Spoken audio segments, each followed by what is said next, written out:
অতিরিক্ত সময়ে কলম্বিয়াকে 1-0 গোলে হারিয়ে কোপা আমেরিকা 2024-এ চ্যাম্পিয়ন হয়েছে আর্জেন্টিনা। এর মধ্য দিয়ে রেকর্ডও গড়ল তারা। কোপা আমেরিকার ইতিহাসে সর্বোচ্চ 16টি শিরোপা জয় করল মেসি, ডি মারিয়ারা। এছাড়া স্পেনের পরে দ্বিতীয় দল হিসেবে পরপর 3টি মেজর টুর্নামেন্টের শিরোপা জিতল আলবিসেলেস্তোরা।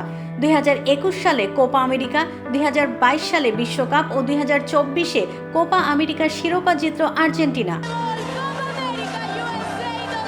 মিয়ামির হার্ড রক স্টেডিয়ামে ফাইনালে ম্যাচের শুরুতেই এগিয়ে যেতে পারত আর্জেন্টিনা। মন্টিয়েলের ক্রস ঠিকঠাক পা লাগাতে পারেনি আলভারেজ। ষষ্ঠ ও সপ্তম মিনিটে দুটি দারুণ সুযোগ পেয়েছিল কলম্বিয়া। সপ্তম মিনিটে সান্তিয়াগো আরিয়াসের হেড থেকে উড়ে আসা বল বক্স থেকে শট নেন জন কর্ডোবা, তবে তার ডান পায়ের শট বাঁ দিকের পোস্টে লেগে বাইরে চলে যায়। 20 মিনিটের মাথায় গোলের দারুণ একটি সুযোগ পেয়েছিল লিওনেল মেসি। ডি মারিয়ার পাস থেকে নেওয়া মেসির শট কলম্বিয়ার ডিফেন্সের গায়ে লেগে দুর্বল হয় এবং গোলরক্ষক ভার্গাস ধরে ফেলেন। 33 মিনিটে জেফারসন লেরমার দূরপাল্লার বুলেট গতির শট ঠেকিয়ে দেন আর্জেন্টাইন গোলরক্ষক। দারুণ সুযোগ বঞ্চিত হয় কলম্বিয়া। ম্যাচের 44 মিনিটে মেসির নেয়া ফ্রি কিকে তাগলিয়াফিকো মাথা লাগালেও বল চলে যায় গোলবারের ওপর দিয়ে। সমতায় থেকে বিরতিতে যায় দুই দল। দ্বিতীয়ার্ধের শুরুতেই আক্রমণ কলম্বিয়ার। 47 মিনিটে সান্তিয়াগো আরিয়াসের ডান পায়ের দ্রুতগতির শট গোলবারের ডান পাশ দিয়ে চলে যায়।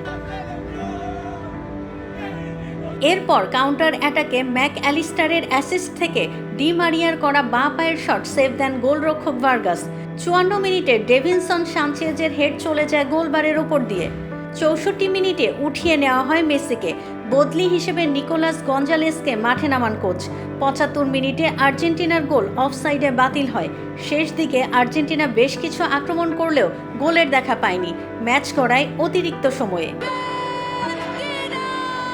অতিরিক্ত সময়ের 95 মিনিটে গঞ্জালেসের শট ঝাঁপিয়ে পড়ে ঠেকান কলম্বিয়া গোলরক্ষক। অবশেষে 112তম মিনিটে আসে কাঙ্ক্ষিত গোল। লো সেলসোর অ্যাসিস্ট থেকে লাউতারো মার্টিনেজ গোল করে শিরোপা ভাগ্য করে দেন। এতে শিরোপা জয়ের আনন্দে মাতে আলবিসেলেস্তোরা।